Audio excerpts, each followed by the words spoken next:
Welcome back to Stuff About Money. I'm Xavier Angel, certified financial planner, and Erik Garcia, certified financial planner, is my co-host. I am. Yes, I am. Thank you, Xavier. How you doing today? I'm good, X or Javi. I should call you Javi. That's Javi. There you go. Hey, Xavier, did you know that money is one of the biggest conflicts in marriage? I've heard. Let me say Yeah, long-term coupled relationships, most of whom are married. Money is often named as one of the top issues of conflict. And if you don't believe me, we have on the show today our esteemed, he's almost like a in-house couples counselor who we go to when we have questions of couples in therapy. so Dr. Matt Morris, longtime friend of the show. Matt, welcome welcome back. back, Dr. Matt. Hello to both of you. Good morning, and thanks for having me again. Yeah, it's great to support your work like this and to chime in whenever I can about things that are germane to couples and married life. Yeah, I mean, if You we're honest, we bring you on because we're looking for free therapy. That's what I was That's about to cool. say. You help us in our planning. So we definitely Planning. appreciate it. You've helped me in my marriage, just, and you're friends with someone for 15 years who professionally values relationships, personally and professionally values relationships. I mean, you want people like that in your life, 100%. Those are Yeah. the people you want to watch soccer games with and football games with and go to dinners with and raise kids alongside of. That is incredibly valuable. But we're not talking about friendship in this podcast. I brought Matt on, or Xavier and I brought Matt on for a very specific um, conversation that we want to have with him, and we want his insight into this. And Matt and I have actually done some work together professionally in as it relates to this topic specifically. And this is something that Xavier, you and I have had come up more recently in some conversations with some clients. But here's what we're talking about today. We want to talk about the problem of income disparity in long-term coupled relationships. Again, many of whom are married. So income disparity. One person makes more money than the other. That can lead to a litany of very complex issues that I want Dr. Matt to help us unwind. But first, before we get into some of those complex issues, what are in y'all's estimations maybe some of the reasons why this may be obvious, but I think it does need to be stated. What are some of the reasons why we see income disparity in relationships? Well, lately Eric and I have been working with several clients that we have out there, and I think what we're starting to see now is more women are focusing more on their careers, and when they're focusing on those careers, they're going into positions where their salaries are higher than what their significant others now, whether it be attorneys or in the medical profession, whether it's start creating and starting their own businesses and running those businesses, we're starting to see them focus more on their career. Yeah, certainly that's one thing that we're seeing, historically.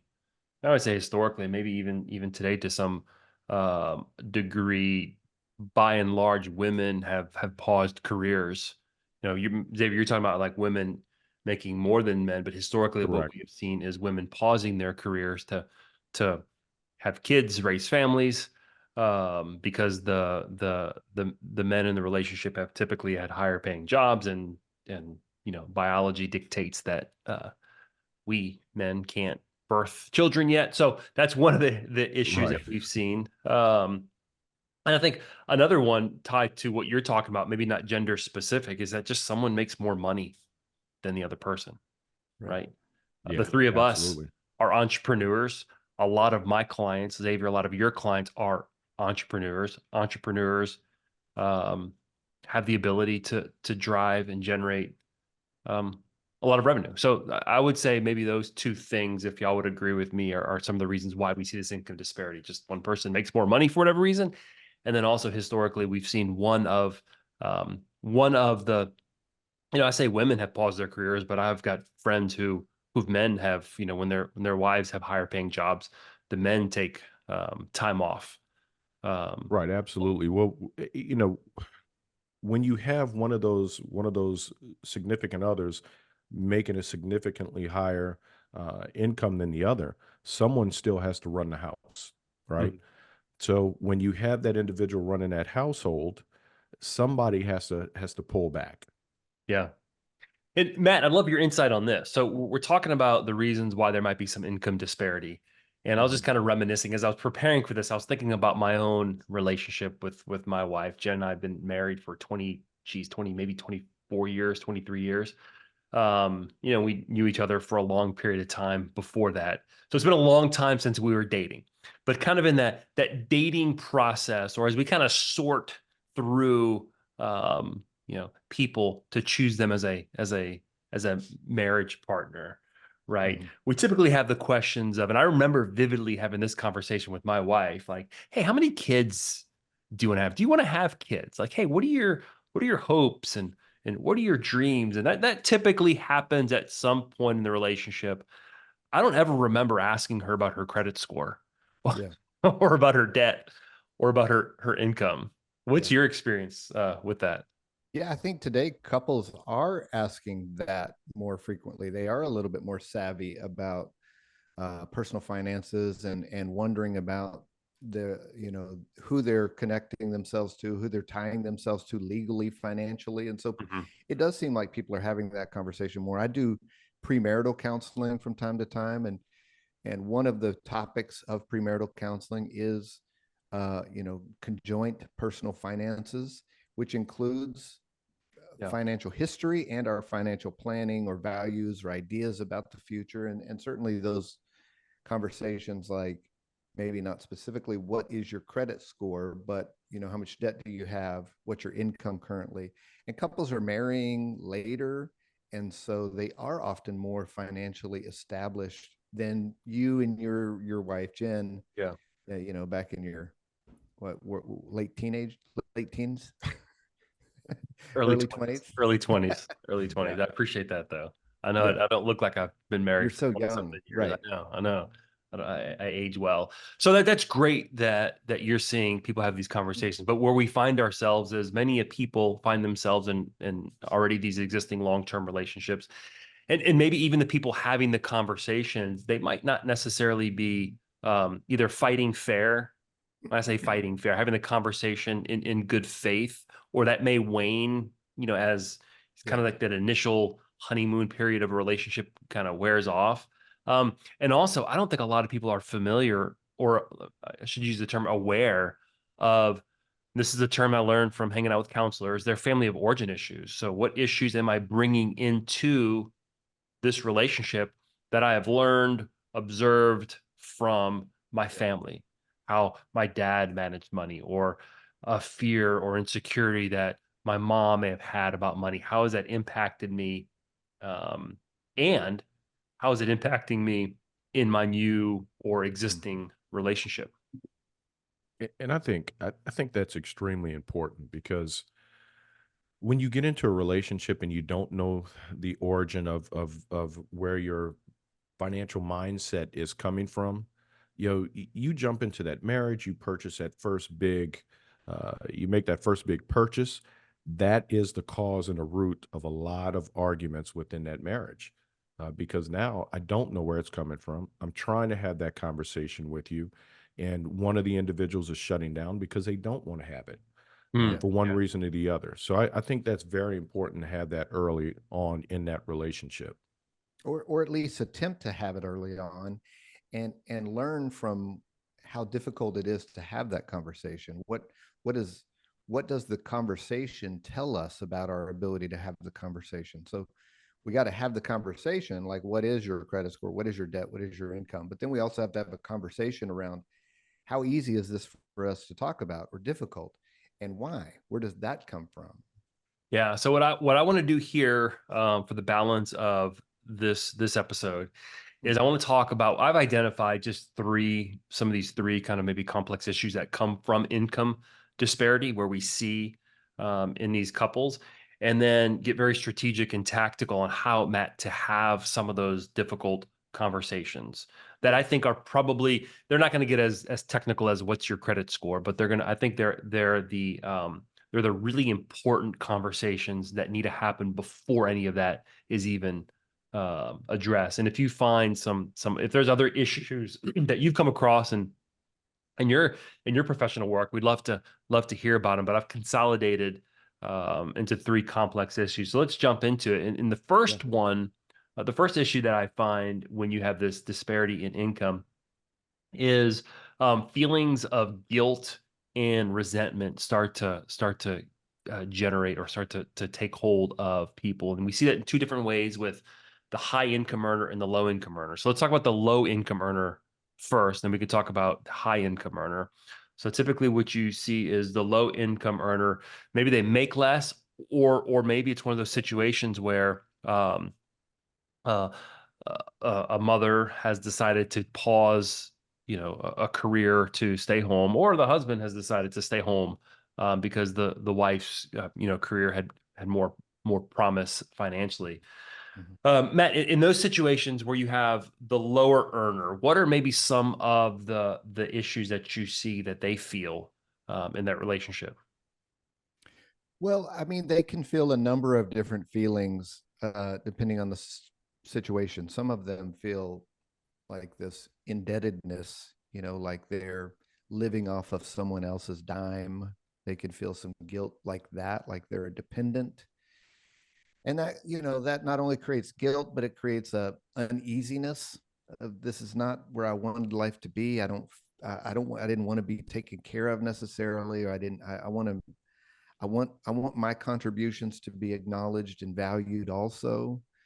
And so there's a lot of complex feelings around the person who's staying home if they're feeling that way, if they're feeling more like,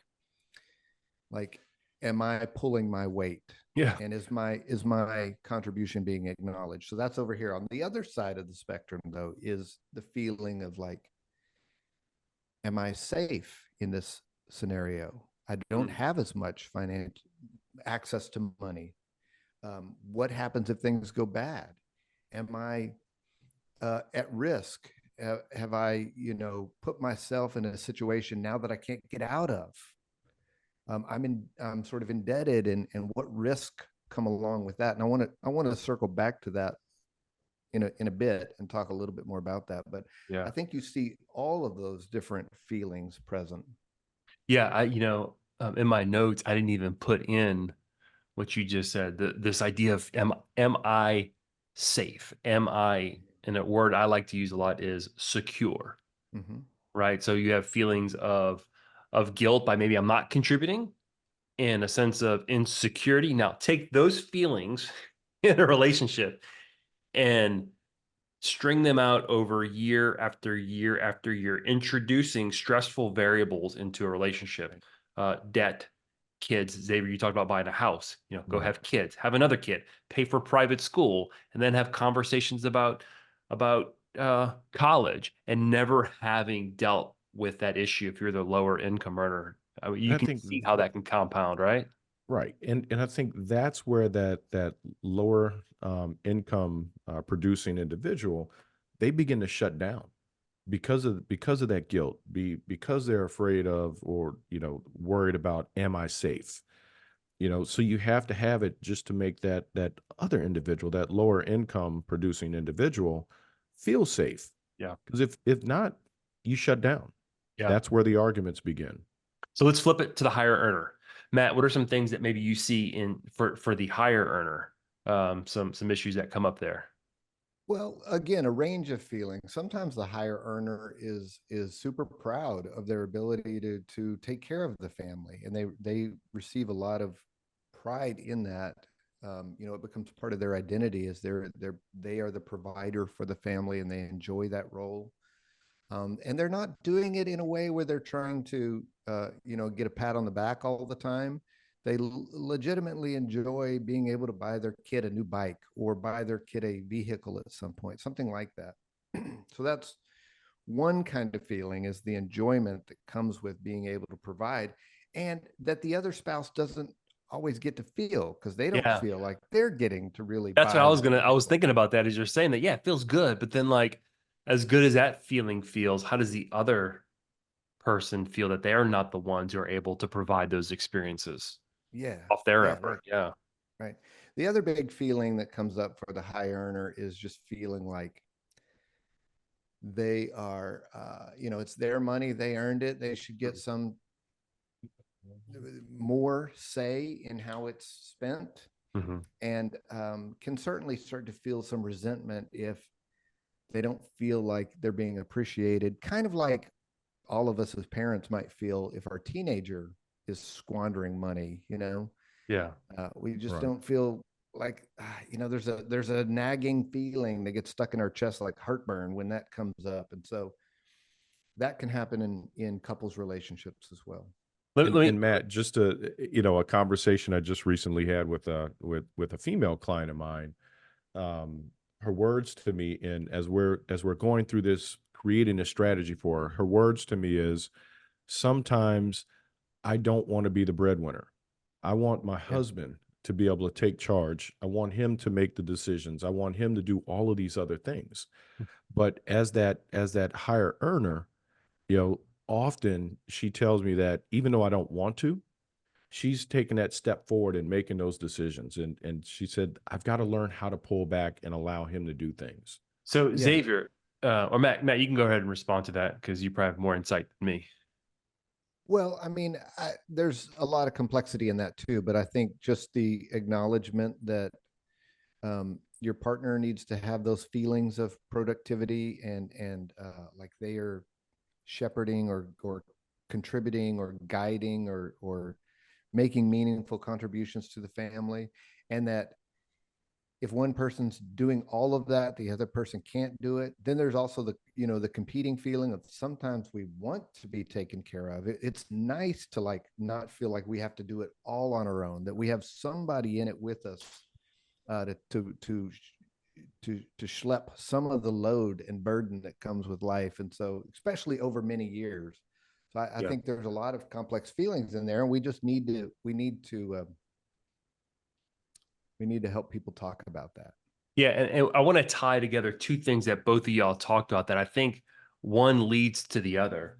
So Xavier, your comment was, I don't want to have to constantly be the breadwinner. I mean, there is stress and anxiety when you are the main breadwinner, right? That I Mhm. am responsible. I have to go out and earn money for X, Y, and Z because my spouse isn't making enough. And over time, if that's not addressed, that leads to maybe that resentment, Matt, that you had mentioned, that like now I resent the fact that I'm the one who makes all the money.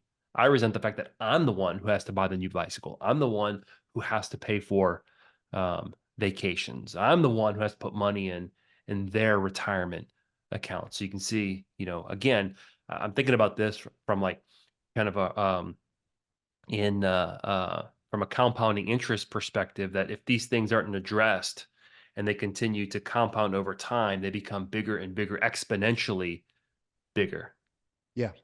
Yeah. And let me just like headline this in the way that I think about it sometimes with couples is I often think couples wonder if they got a good deal with their Ooh. spouse. Did I get a good deal with you? Are you pulling your weight in the way that I need you to? And that's a hard thing to say. And it's not something that couples Hold talk on. about. Sit on that for a second. Did I get, because this is this language that I'm guessing, because you're talking to couples sometimes maybe at some of their most stressful, painful points. But I think it's important. Number one, if you're happily married or happily coupled, I think there's a certain humility that you have to have and say, hey, look, it's good now. I don't want it to get bad. It can get bad. No matter how great your marriage is, if you're not aware of some of these things that we're talking about, it could get to the point where you're sitting at Matt's office on separate Right. sides of the couch. So Right. like, so this idea of did I get a bad deal? Oh my God, I'm thinking about like 20, 25 years into marriage. No one, like I've started to understand why more and more couples get divorced the longer they're married, because none of these things are talked about. So Matt, you're telling me this idea of like people have been married are asking themselves after decades, did I get a good deal? Holy crap. Yeah, and they don't use that language because Yeah. that's a little too harsh. It's a Yeah. little too, egocentric to phrase it that way. But the way that it comes up today is it doesn't feel fair. It Mm. doesn't feel equitable. Equitable is the current word, the buzzword that everybody uses, but it doesn't feel like we're contributing to this in a fair way. They Wow. might use equal and not really mean equal in terms of dollars, but equal in terms of contribution. And Mm. so there is like a feeling of like, for the high. So we're talking about the high earner, for instance, in this Yeah. moment. In this moment, we're talking about the high earner, but the high earner looking at their income, their paycheck, their direct deposit, and hesitating about how much of that should I share with the other person when they're not doing all those things that we talked about them doing. Yeah. All right, so let's get to the second complex issue. And Matt, I don't know if it's like step one and then you get to step two, but I kind of feel like if you're at step two, you've kind of already had some of these feelings of guilt and resentment, and maybe you get there faster than other people in terms of how these issues develop. But you start to see this financial power struggle between Mm-hmm. the two couples when there's income disparity. Is that something that you've seen? Am I kind of right in thinking that maybe resentment and guilt kind of lead to this power struggle sometimes, or those might be some underlying feelings? Right. I think it is. It certainly shows up. I don't know if it's always follows the first part or if it sometimes precedes the first part, but it shows up in a variety of ways. But before we dig into that, let me just say what I think often it is, though. And Eric, you mentioned it earlier. Every couple needs to cultivate a sense of security in their relationship, a sense of, I feel like we're in this together. I feel like we're on the same page. I feel like you're there for me in the way that I need you to be there for me. Okay. So that security umbrella comes in a lot of different forms. But one form that it does come in is financial security. I need to know that we're managing our money in a way that's going to take care of us, Mm-hmm. both meet our needs and meet our goals. And so then when you start to feel like you're not getting a good deal in the relationship, and again, people don't say it that directly. They say, this isn't quite fair. When they start to think about that, then they might start to do something with their money Mm-hmm.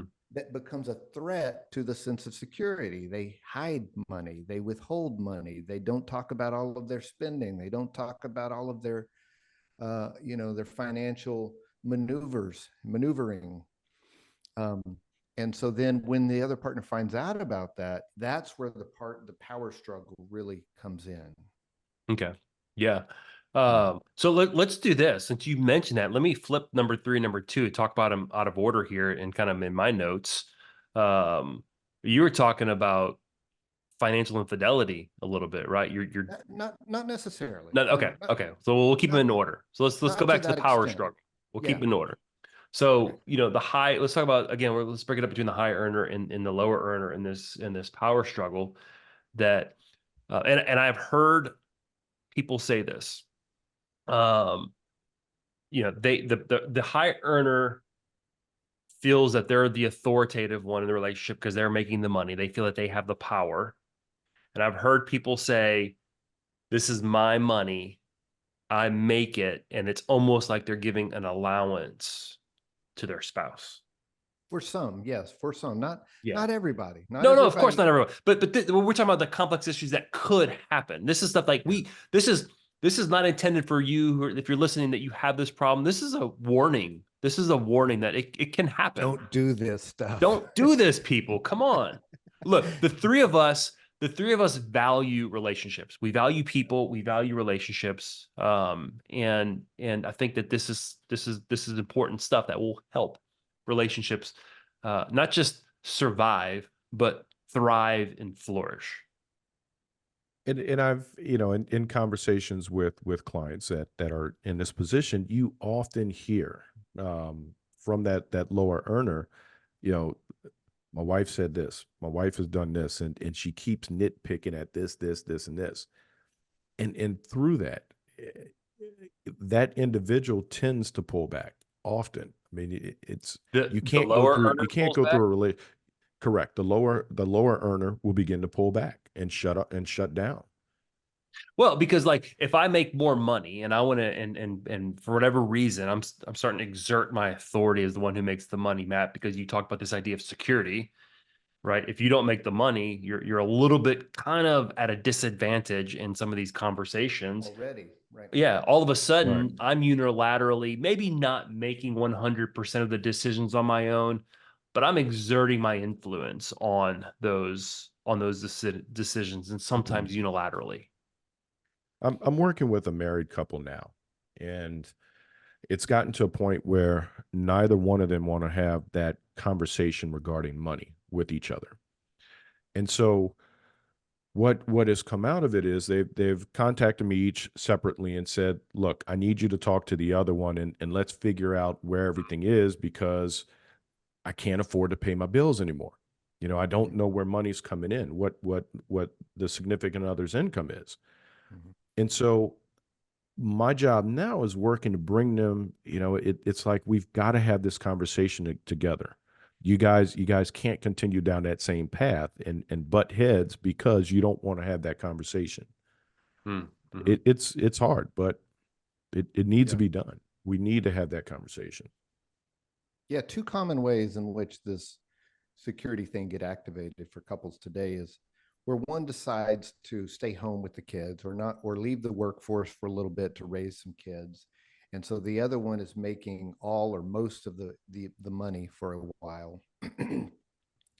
And that in and of itself can create security issues or feelings of insecurity that need to be talked through financially. Let's talk about when you're not making as much money or any money, how will you feel about that? How will you talk to your partner about that? As the earning spouse, how will you reassure your partner that their contributions are valued and valid, and that you see them and honor them? We can have conversations about that. I know we're getting to that later, Eric, so we'll No, come back to it. But that's good. No, that's good. another way in which this comes up is when maybe it's a second marriage for one or both of them, and they're coming into the marriage a little bit with their own, they're coming in now with their own money, their own finances, their own responsibilities. They may have been hurt or injured in the divorce process financially, and so now they're a little bit guarded, a little wounded.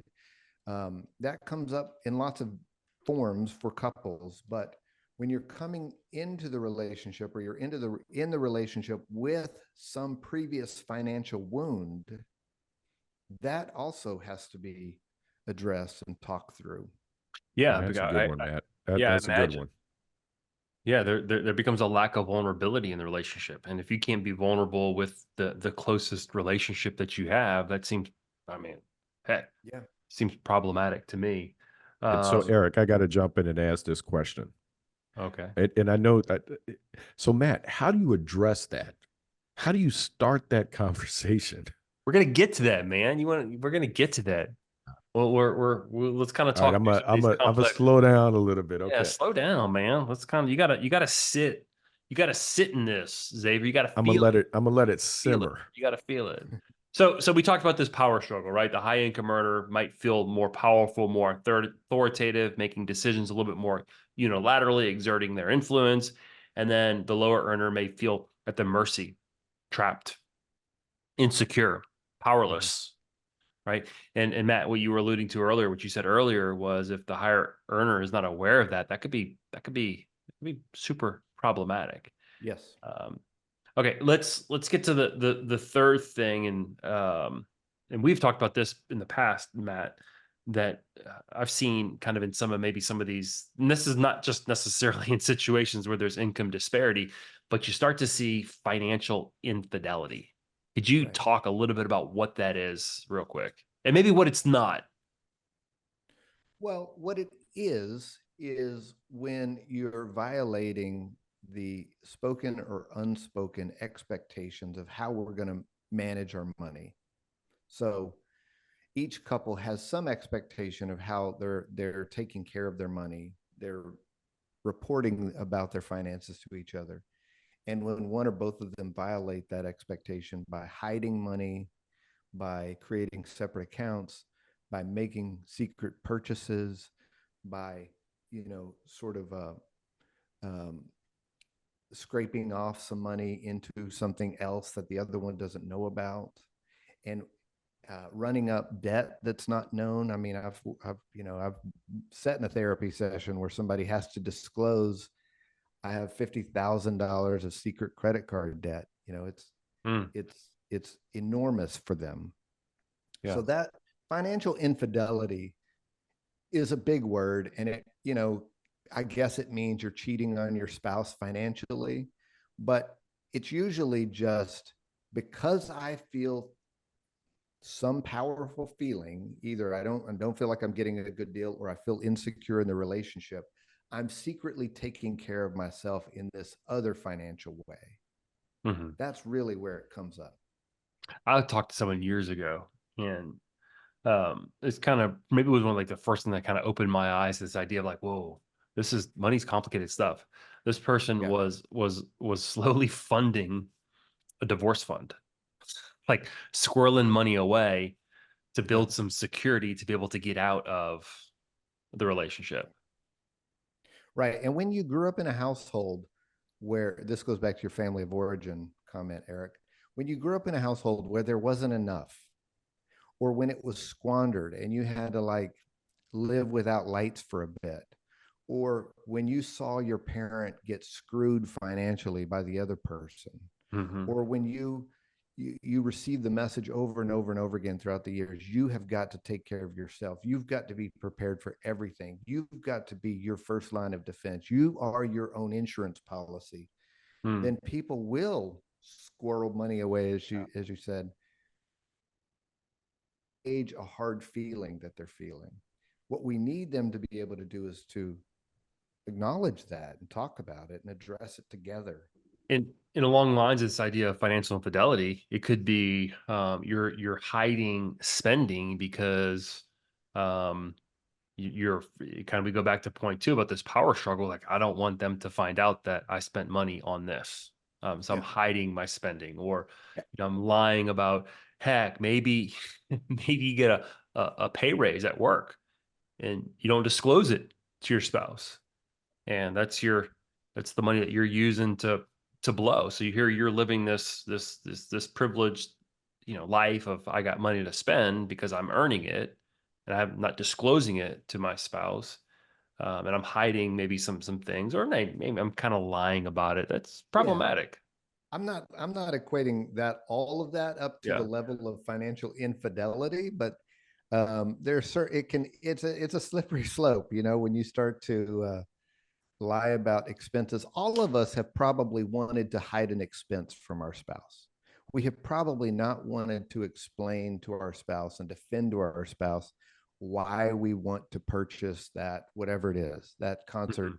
that very expensive concert ticket, or those, whatever. You and I, Eric, have talked about this in the past, and a example that we used in the past was, you and I both have a lot of shoes. Sometimes we want another pair of shoes. And we don't want to have to explain that. And so partners will, you know, they'll hide that. It's not actively lying all the time. It's I don't sometimes have just any passive. shoes that I've hidden from my wife, Matt. It's not passive. It's just passively If non-disclosing. if you feel better about yourself by pulling me into this, I got you, Right. man. I got you back. Right. Thanks, man. Xavier, you maybe that relates to you. You like shoes, and sometimes have to hide your shoe expenses. I don't hide my shoe expenses. Good job. It Yeah. And yeah, I think my wife buys my shoes for me, Okay. at least with me when I buy them. yeah, The point being, not everybody wants to have to explain all of their expenses. And the the higher earner spouse sometimes feels justified that they don't have to explain all yeah. their expenses. They feel like I earned Well, it. it's easier. The lower earner spouse, though, also wants to spend some money and doesn't want to have to ask permission all the time, doesn't want to have to feel like they're getting an allowance. And so the couple has to create some avenue for that person to also have some discretionary spending money. Yeah. So, and look, I'm not suggesting here for 1 second that if you've been married for a long time, you're going to have all of these issues. I think we experience all these issues in some degree or another. But I think it's really important that we recognize that relationships are hard. Relationships can be messy, and money is a flashpoint of conflict, which is normal in a relationship. And if we don't, as marriage partners, if we don't healthily deal with these things, number one, you're going to find yourself in just a joyless marriage, or you're going to find yourself, fracturing or breaking the relationship through divorce. And look, I get there's situations that are deserving of some of those things in divorce, but like, we don't get married to split up 25 years from now. We don't get married to be miserable. We get married because we have all these hopes and dreams and joys that we want to fulfill with somebody else. That's why I Yeah. bring this up. So let's kind of move. We've talked about maybe these complex issues, and there's probably a litany of others that we can go through, but I think these kind of hit on some of the high points. And what I want to do is I've kind of written out three strategic and tactical things that we can be doing in a relationship. So by strategy, I mean more like long term. Okay, we're long term thinking. It's a direction. Tactical meaning some actual things that we can be doing, more actionable items that we can be doing. Okay, so let's talk through these three things, and I'd love to hear y'all's insight and y'all's input on it. Okay, so whether or not you're experiencing some of these issues of complexity of disparity of income, I think that every single couple needs to have a conversation about their values. And by their values, I mean, what are things that are important to us as a couple, and what are some things that are important to me as an individual? And I think it's really important to start there. Yeah. Well, I think for me, Matt mentioned something earlier when he said cultivate a sense of security. And that resonates with me because that in order to cultivate that, we have to have those conversations. We have to discuss the values. Yeah. Um, there are questions going into a relationship or in a relationship that I need to have the answers to those because if not, I don't feel like I have that sense of security. So I think that's a big piece of it for me. And when cultivate a sense of security relates to all kinds of aspects of couples' life. As it relates to finances, though, cultivate a sense of financial security. So, what does that mean for the couple in terms of their values? What's their value about saving for retirement, for instance? What's their value about risk taking financially in terms of how they save and invest their money? It's a value for my wife and I that we're able to take vacations. So that has to be part of our not only vacations, but family trips. That's a part of our value. And so that has to be part of our financial conversation. It's also a value of ours that we have enough money for the rest of our life. Yeah. And Yeah. so we can't take too many vacations. We also have to be balancing spending now with saving later. And so that's all part of that way of creating security that is specific to us Yeah. but every couple needs to be having that conversation. And here's the thing about this values conversation. You talk about financial values. Anything that we want to do in life, whether it's financially or non-financially related, Mhm. money touches it. Yep. So it is incredibly important that when you're having this conversation, it's not just what's important to us financially, but I'm talking about like at a deeper level. Like our health is really important to us. We value our Mhm. health, right? Mhm. We value time together, preferably through travel, preferably if we include our kids, right? We value a certain type of education. So these are the things that kind of what we talked about earlier, kind of when you're sorting through all the different people out there that you can couple with, right? These are all the things that you're asking. These are all the things that we have these conversations very, very early on in our relationships, and something seems to happen along the way to where we stop having those conversations. And I think that when we have these conversations about our values, about what's really important to us, Yeah. it makes having the harder conversations that we've been talking about earlier, a little bit easier to have. And maybe I talked about some tactics here. I think when we're having these conversations, or if we find ourselves in a situation where we're fighting about money, I think sometimes, having the conversation and going back to these values and saying, not like we should, or we have to, or you should, or you should have to.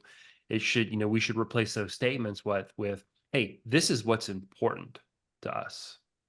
Hey, this is what I remember you telling me is important to you. Yeah. And that becomes a foundation of, Yeah, and just as a strategy for that, like an actual activity couples could do, is just create a living document that is entitled financially. It's important to us that we dot dot dot, and then just start a numbered list of things that are important to you, and update it every year as circumstances change. For instance, you may start out by saying it's important to us that we take a vacation together, and later that becomes it's important to us that we take family trips together, yeah. or it's important to us that our kids go to this particular school that costs this particular amount of money. um, that might things might change, but if you just get in the habit of stating or listing out loud your values and returning to them and modifying them yearly, it'll at least give you something to come back to. You're going to Yeah. leave something off. So inevitably, you're going to need to add things. So be open to just keeping that list running. One of the conversations that No, we have with our financial planning clients is developing a statement of financial purpose. It's what's Mm-hmm. important to you and why. And we keep that in front of our clients. And I've actually told clients is, hey, yeah, that you can make that decision with your money, but you've told me before that this is important to you. I'm not going to tell you not to make this decision, but this is what you said is important to you. Does this decision align with that? Which actually leads us to kind of the second strategy and tactic. But before I get there, Xavier, you were going to say something. I don't want to. yeah, I was just going to say, and this is leading into your second bullet. So if you Okay. want to jump in there and talk, that great. If not, um, creating that statement, it helps us for those common goals. You know, Eric and I, probably back in April, we were on here and we stated what we wanted to change and what we wanted to do for this year. And Eric, if you remember, we talked about experiences with the family, spending more time with the family. Back in January, I Now, think. Back in was January, it could have been January, not correct? April, because we're in April. That's right. I So got you though. time flies. Yeah. Time flies. So we had that conversation together. He and I, we were on the podcast, and we were talking about what we wanted to do, what our goal was for the upcoming year.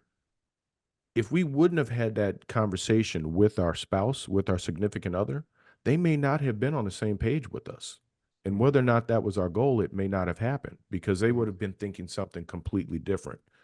So Yeah. I think having a conversation, focusing on common goals first is a Yeah. great piece of it. Yeah. So the second strategy and tactic, and I'm going to say this, and do not judge what I'm going to say until you hear this entire point, okay, is couples should create a budget together. Now, if you've ever heard me talk about budgets, I am not a huge fan of traditional budgets. Let me explain what I mean by creating a budget together. Um, ties back into discussing your values. Creating a budget together is making a conscious decision with your money that aligns with your values. So, for example, Matt, if I can use you as an example, you said, my family likes to travel together. So, travel's a value of yours. You and your wife decide that y'all want to go buy a brand new, $120,000 latest electric vehicle. And you come to me, hey, we're going to buy $100,000 latest electric vehicle.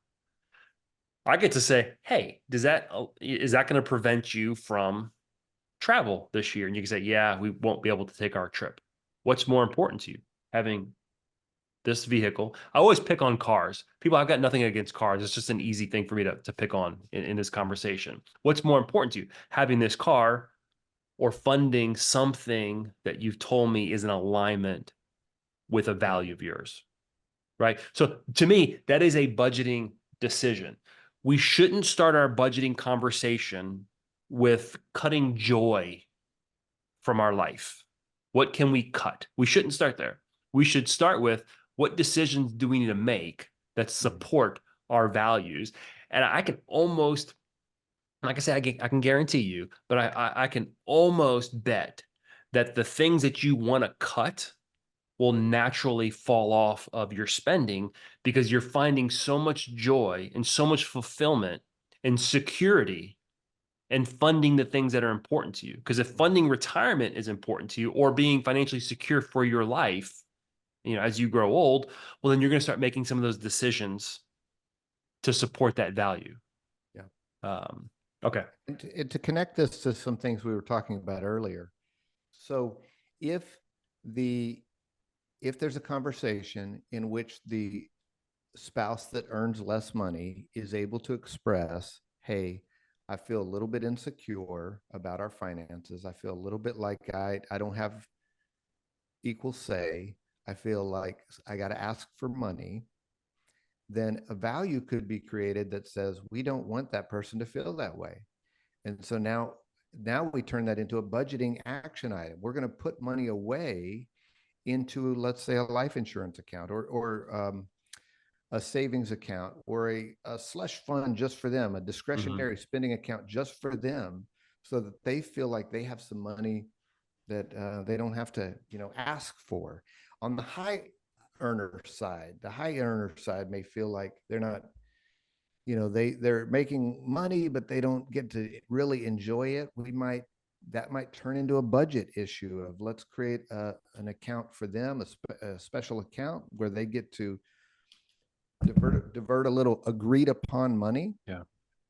And then they get to spend that money. They get to go to their concerts and their sporting events or whatever it is that they like, to buy their shoes.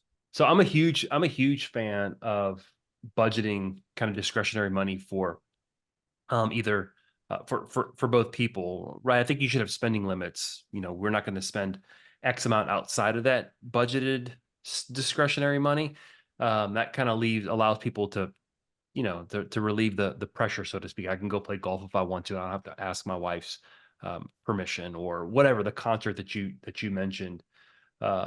But that's an agreed number. And, it's not because I can hide things from you. I just don't want to ask for permission. I don't want to feel like I have to get your blessing to go to a concert that I want to go to. Yeah. So budgeting, having a conversation about an agreed upon amount of money that doesn't have to be discussed, I think is helpful to address this power imbalance that both people might be feeling in the relationship. I have a value that we're able to respond to unplanned financial needs. For instance, my one of my air conditioners went out last week. it's April. It's not too hot yet, but it's going to get there, right? Yeah. And so we needed to replace an air conditioner. That's an unplanned financial expense. But because we value being able to respond to that in our budget, we divert a little money to an account just for that. And you all, Erik, Xavier, you all helped me figure out that we can divert that money by setting up a second direct deposit. So we don't even have to think about it. It just happens automatically. Mm-hmm. And it's just a setup process, and then the money's there, and that creates security for both my wife and I to know that we hate to replace our air conditioner, but we're so glad that we took steps to put money in place for that if we ever needed it. Yeah, Matt, you and I recently talked about one of the podcast episodes. It may have published right before this one about building margin in our time. I talk about building margin in our finances. And, you know, if you're in a position to where you can build margin in your finances, that could solve a lot of conflict in in a marriage relationship. And reduce the feeling that you're not getting a good deal, and increase the feeling that you're getting that you're financially secure. So how you plan your money really does affect, you know, the umbrella big feelings of we're happily married, we're happily a couple. Yeah.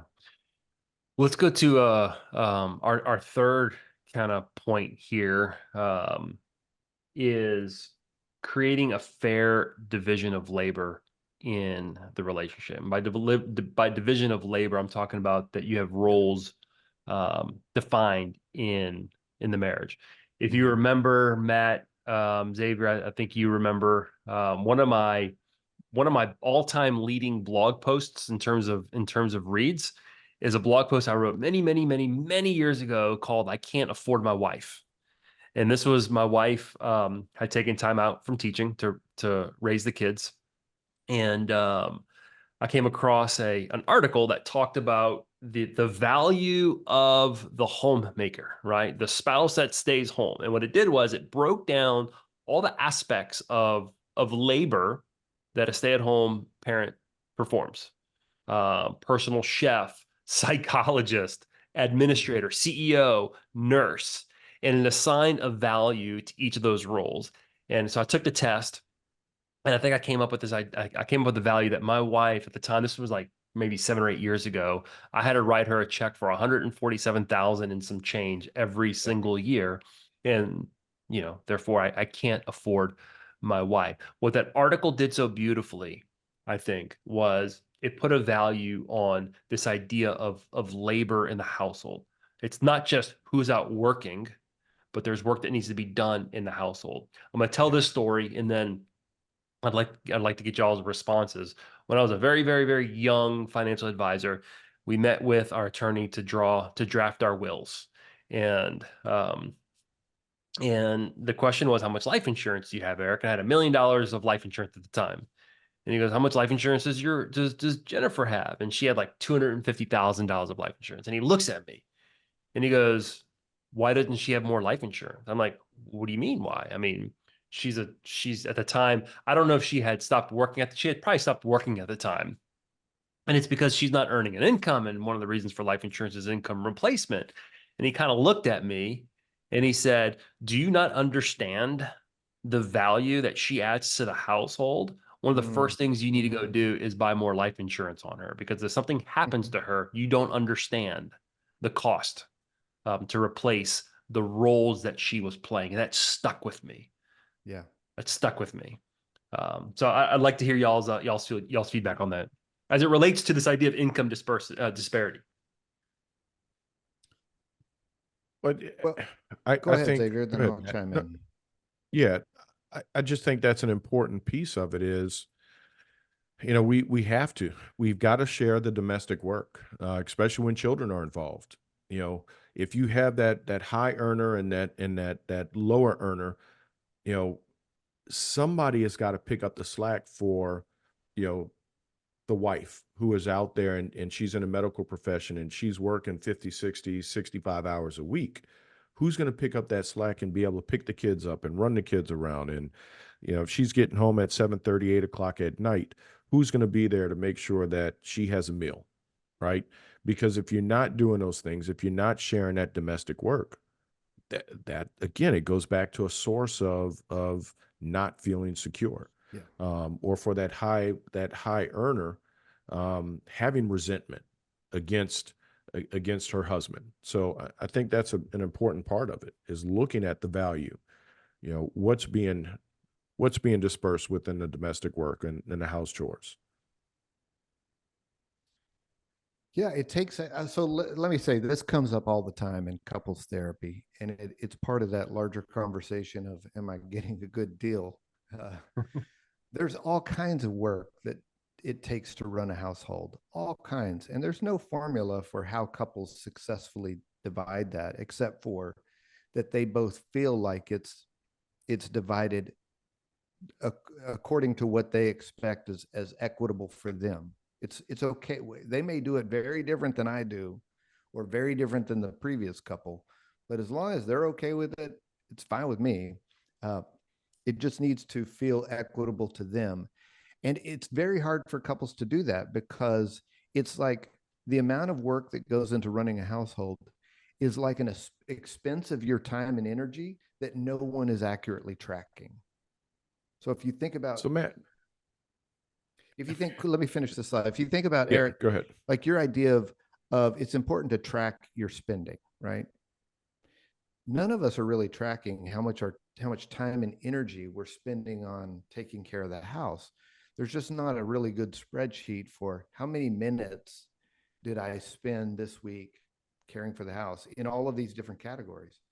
And so it's very easy to develop the mistaken idea, sometimes delusion, that you're doing more than your spouse is, or they're not doing much at all. It's very easy to develop that, because so much of this work is done privately. It's done without anybody watching. And you may not even see the effect of the work. If the room is clean, you didn't know it was dirty to begin with. So you didn't see how much work went into picking up all that stuff. And so this is an easy one. This is an easy issue to trip couples up.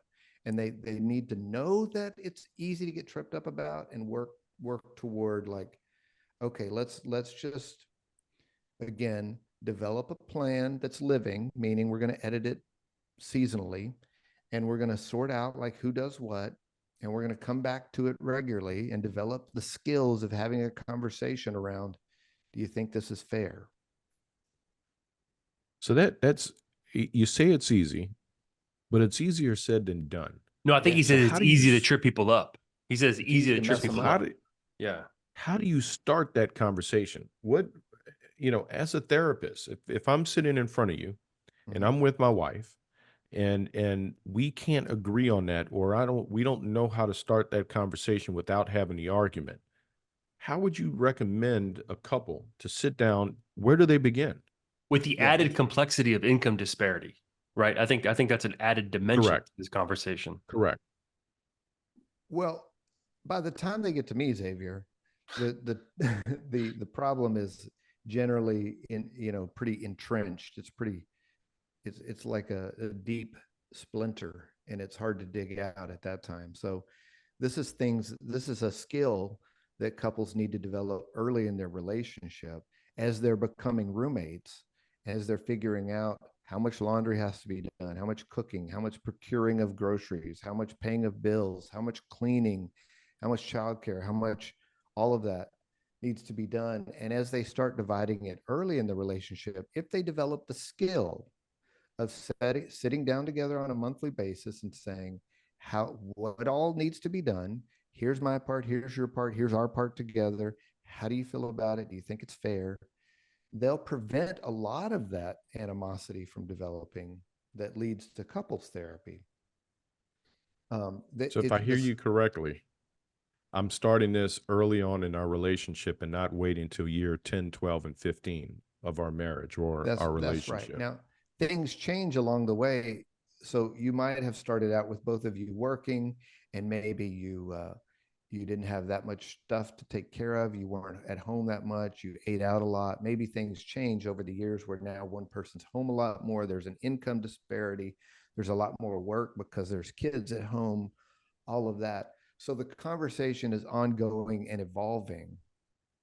But um, there, a thing that can trip couples up is feeling like, well, I already did all of my work outside the house. Mm-hmm. You benefit Yeah. from my income, so you got to do all the work inside the house. Boy, that's going to create a lot of resentment. Then there's also like this gender stuff where it's like, well, you work in the house because you're a woman. I work outside the house because I'm a man. That's all just sort of made up stuff that can work for some couples, but doesn't work for every couple. So every couple has to decide, here's the amount of labor, here's the task, and here's where we're going to sort it out in a way that feels equitable for us. This conversation now has got me thinking. I'm running home today after I drop my daughter off. I'm going cook and clean today. Maybe your wife should cook and clean for you. I mean, All I'm saying is you ought to have a conversation around, yeah. am I cooking and cleaning enough, sweetie, or do I need to be doing more? I'm not suggesting that Well, your wife should cook and clean for you. All I'm suggesting is we don't know that you're the one who should be cooking and cleaning, right? no, I know. I'm just thinking in my head, maybe I'm going home today and do it just because, not because I have to, just because. Here's how I see this division of labor issue. And someone told me this a really long time ago. I don't remember who it was. It could have been premarital counseling. It could have been something after the fact. But this is how they put it. If you and your wife each give 50%, right? It makes 100%. Everything gets done. But the problem with that is if one of you wake up and only give 30% and the other is giving 50, only 80% is getting done and y'all are not meeting, and that's going to create conflict. But if you wake up with the intention is I'm going to give 100%, and your spouse wakes up with the intention of I'm going to give 100%, right? And one of you don't give everything, you're still going to be meeting each other. Now, I think that's a little bit of hyperbole, like giving 100%, right? You're doing 200% of the work. Obviously, you can't do 200% of the work, but the sentiment is there will be times in marriages where someone's going to make more money than the other, and that might flip at some point, right? There may be times in a marriage where someone's carrying more weight than the other. But if the attitude is, hey, we're making a commitment to each other because we think that this is good for us. We're entering into this relationship voluntarily because we have some hopes and dreams that we think we can reach together better, more effectively. And I like the idea of going through life with you by my side. Mm-hmm. Right? These are challenges that we're going to be faced that we've discussed today. And I'm just so thankful, Matt, for your insight and just how you approach the issue that helps us, not just survive a relationship, but flourish and thrive in a relationship. And to Xavier's point, if you're 20 years in or 12 years in, you haven't had these conversations, right? This is a long-term relationship. We can get better. Right. We can grow People get better all the time. all the time. Mm-hmm. You can, in fact, teach old dogs new tricks. You can. It gets harder the older you get, but you can. Matt, It's always doable. thanks again, man, for just your constant contribution to our show. Is there anything that maybe you want to close us out with, or I'm kind of giving you that last opportunity to drop some gold on us? Well, and thank you for having me. It's always a pleasure to have these conversations with you all. Two thoughts. One, as we said there, it can get better. You can work on this stuff. You can get better. They can get better. Y'all can get better together. So keep working on it.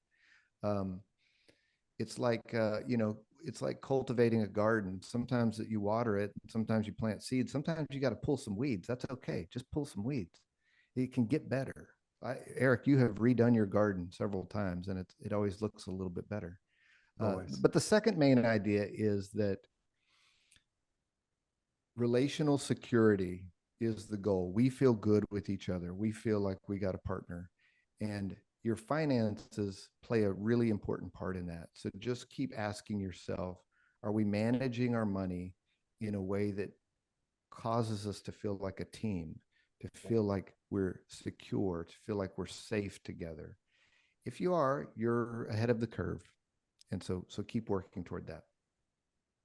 Awesome. Matt, you have made me a better financial planner just through our relationship. Xavier joining the team a few years ago has benefited from all the years that I've had the opportunity to spend with you. So thank you, man. Appreciate you. And for all of our clients, if you ever meet Dr. Matt, thank him for the value that he's added to us. Love and money.